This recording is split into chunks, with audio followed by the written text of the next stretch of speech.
Does this describe you? You're the one who remembers the birthdays, checks in with everyone, smooths over conflicts, anticipates needs, and steps in before things fall apart. You're always on, always fixing, always carrying, and eventually that constant vigilance wears you down. Today we're going to look at the compulsion to hold it all together. Why do we do it? What are the hidden costs? And how can we step back without collapsing? If you stay till the end, I'll share a few simple practices that can help. I am Xana, a psychologist and relationship consultant. Welcome to my channel where we explore the quiet patterns that shape our emotional lives. If you relate to any of this, you probably see it as part of your strengths, not a problem. People might praise you for it.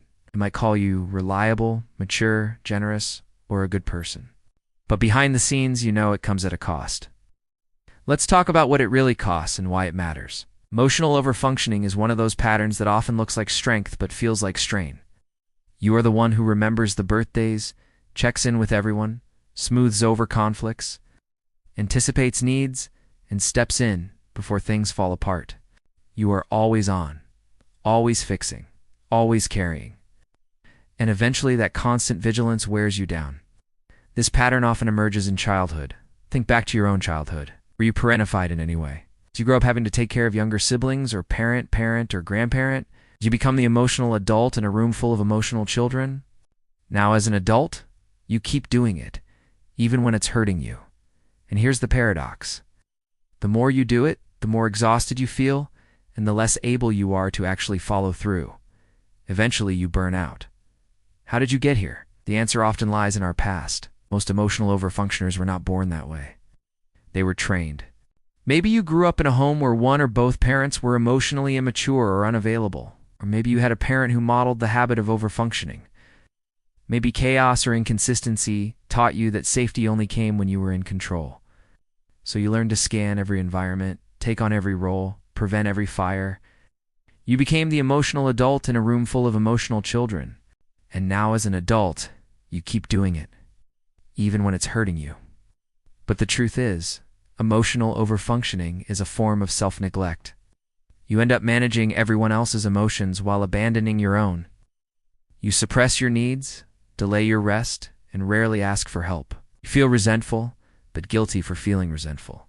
And beneath it all, there's usually a deep, unmet fear that if you stop holding everything together, everything will fall apart. Now that fear is understandable. Imagine growing up in a world where you felt safe only when you were in control. Of course, you would want to maintain that control. But the problem with that story is that it puts you in a permanent state of hypervigilance. You spend so much time scanning for fires that you don't have time to enjoy the sunshine. Spend so much energy fighting fires that you do unhave the resources to tend to your own garden. And that is a tragedy because you are more than your firefighting skills. You are more than your need to be needed. You are also more than the sum total of everyone else's needs. You are an individual with your own preferences, needs, and dreams.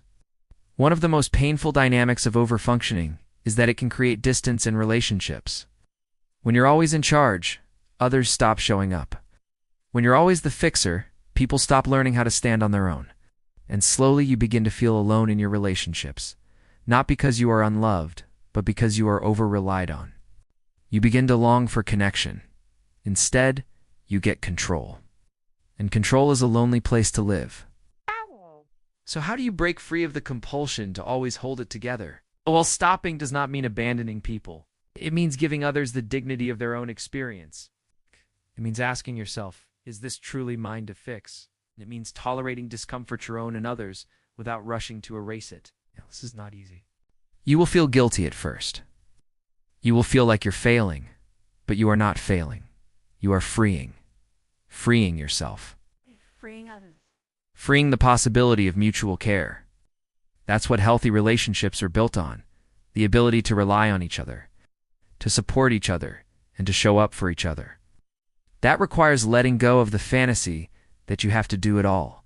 And you can start by reclaiming emotional balance. Here are 3 ways to do it. No. 1. Start small. Let someone else plan the thing. Let a conflict breathe without stepping in. Let yourself sit with your own emotions instead of solving someone else's. Over time, your nervous system will adjust. You'll begin to realize that your value is not measured by how much you carry. You matter even when you are not fixing. No. 2. Begin to notice the difference between feeling needed and feeling good. When you feel good, you are energized. When you feel needed, you might feel momentarily validated, but then you feel depleted. That's the difference between a solar and a battery-powered life. One nourishes you, the other drains you. Now, the trap many of us fall into is confusing the two. We think being needed makes us feel good, but no, it doesn't. It feels good initially, but then we crash, and so does our happiness. No. 3. Ask for help. As odd as that sounds. When you ask for help, you free yourself. You free the other person to show up. You free the relationship to deepen. Many of us struggle with this because we overestimate others' inability to handle it. We assume they can't cope, but the opposite is usually true. Others typically can handle more than we assume, and when they do, we find ourselves in healthier, more reciprocal relationships. You are Zane, a relationship consultant and psychologist. If this message resonated with you, please subscribe to my channel, STR where we unlearn what exhausts us and remember what heals. Next time, we will explore the subtle power of emotional presence and how simply being can be more powerful than doing. I hope you will join me then. Until then, sending you all the courage to stop holding it all together and all the strength to start living from your heart. Thank you for watching.